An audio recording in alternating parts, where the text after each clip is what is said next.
Bismillahirrahmanirrahim. Assalamualaikum warahmatullahi wabarakatuh. Apa kabar anak-anakku sekalian? Semoga semuanya tetap semangat belajar dari rumah dan semuanya senantiasa sehat walafiat di rumah masing-masing. Oke, sekarang kita masih dalam pembelajaran KD kedua, yaitu tentang hidup menjadi lebih damai dengan ikhlas, sabar, dan pemaaf. Jadi hari ini kita akan mempelajari tentang ayat-ayat Al-Quran dan juga hadis Rasulullah Sallallahu Alaihi Wasallam yang berkaitan dengan ikhlas, sabar, dan pemaaf.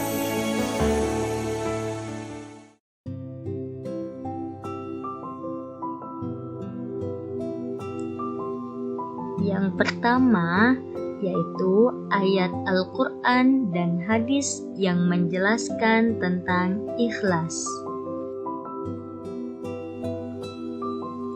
Salah satu ayat Al-Quran yang menjelaskan tentang ikhlas yaitu Quran Surah An-Nisa ayat 146.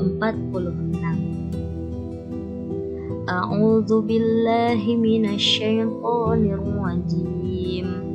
Bismillahirrahmanirrahim. Illal ladzina tabu wa aslahu wa i'tasamu billahi wa akhlasu dinahum lillahi faulaika ma'al mu'minin wa sawfa yu'tillahul mu'minina ajran 'azima, yang artinya kecuali orang-orang yang taubat dan mengadakan perbaikan dan berpegang teguh pada agama Allah dan tulus ikhlas mengerjakan agama mereka karena Allah, maka mereka itu adalah bersama-sama orang yang beriman, dan kelak Allah akan memberikan kepada orang-orang yang beriman pahala yang besar. Nah, kemudian berikut ini adalah hadis Rasulullah Sallallahu Alaihi Wasallam tentang ikhlas. Innamal a'malu binniyat wa innama likulli imri'in ma nawa. Faman kanat hijratuhu ilallahi wa rasulihi fahijratuhu ilallahi wa rasulihi. Wa man kanat hijratuhu lidunya yusibuha aw imra'ati yankihuha fahijratuhu ila ma hajara ilaihi.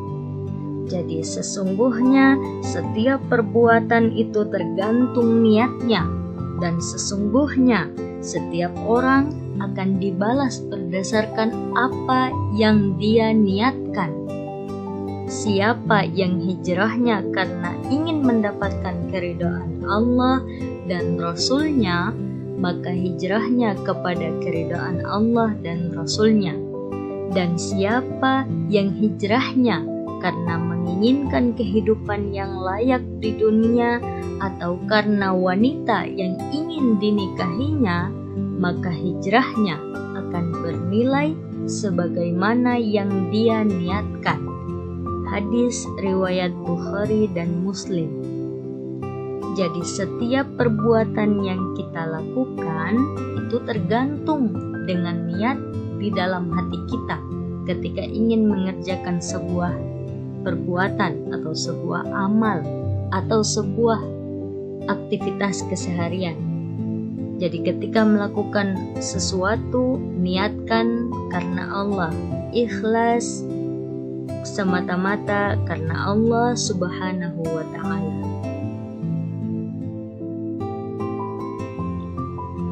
Kemudian selanjutnya ayat Al-Quran dan hadis yang menjelaskan tentang sabar. Ayat Al-Quran yang menjelaskan tentang sabar, salah satunya ada di dalam Quran Surah Al-Baqarah ayat 153. Ya ayyuhalladzina amanu ista'inu bis-sabri was-salah innallaha ma'as-sabirin. Yang artinya, hai orang-orang yang beriman, jadikanlah sabar dan sholat sebagai penolongmu.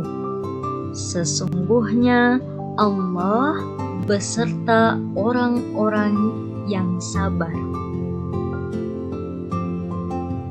Dan inilah salah satu hadis yang menjelaskan tentang sabar. Wa may yatasabbar yusabbirhullah wa ma u'tiya ahadun 'ata'an khairan wa awsa'a minas sabri. Dan barang siapa yang berlaku sabar, maka akan dikaruniai kesabaran oleh Allah.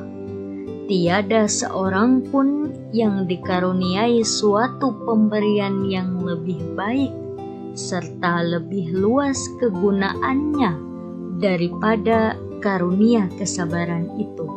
Muttafaqun alaih. Nah, jadi ini adalah hadis sahih tentang sabar. Kemudian seperti tadi yang telah kita belajar, yaitu jadikanlah sabar dan sholat sebagai penolong dalam kehidupan kita sehari-hari, supaya hati kita menjadi tenang, karena kesabaran adalah karunia Allah dan pemberian Allah yang terbaik. Jadi jadikanlah sabar senantiasa hadir dalam kehidupan kita sehari-hari.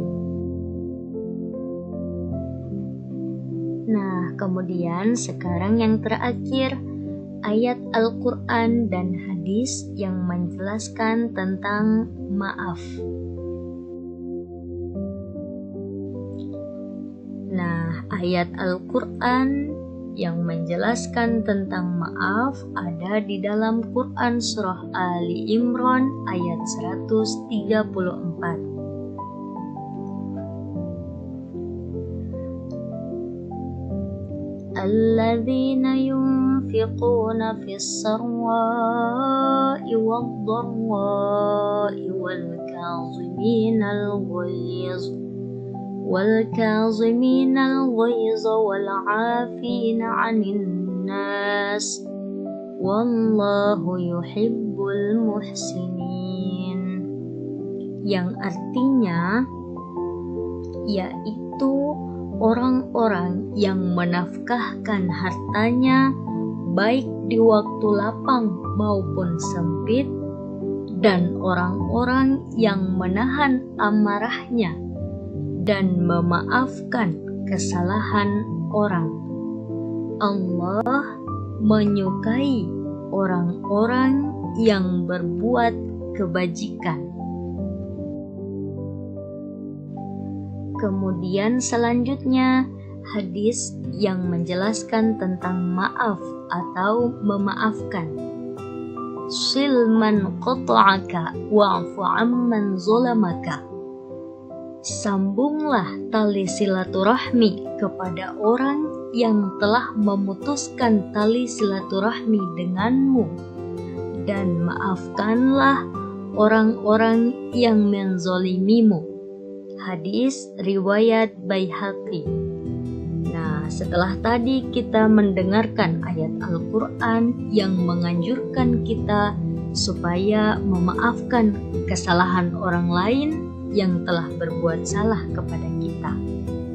Nah, Rasulullah juga menganjurkan agar umatnya memaafkan kesalahan orang-orang yang telah berbuat zalim.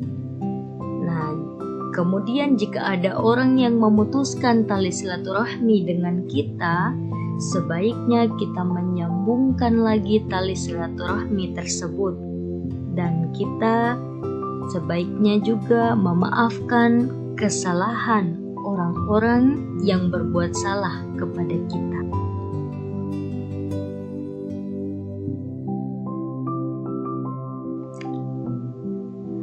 Anak-anakku, dimanapun kalian berada, jadikanlah ikhlas sebagai landasan setiap perbuatan yang kalian lakukan.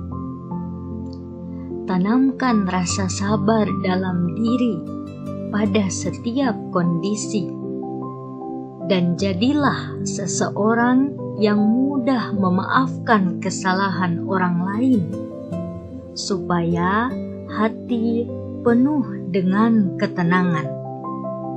Ingatlah bahwa Allah Maha Pemaaf dan Rasulullah Shallallahu Alaihi Wasallam juga selalu memaafkan orang-orang yang berbuat salah kepada beliau. Nah, sekian pembelajaran kita pada hari ini. Mohon maaf apabila ada kesalahan. Wassalamualaikum warahmatullahi wabarakatuh.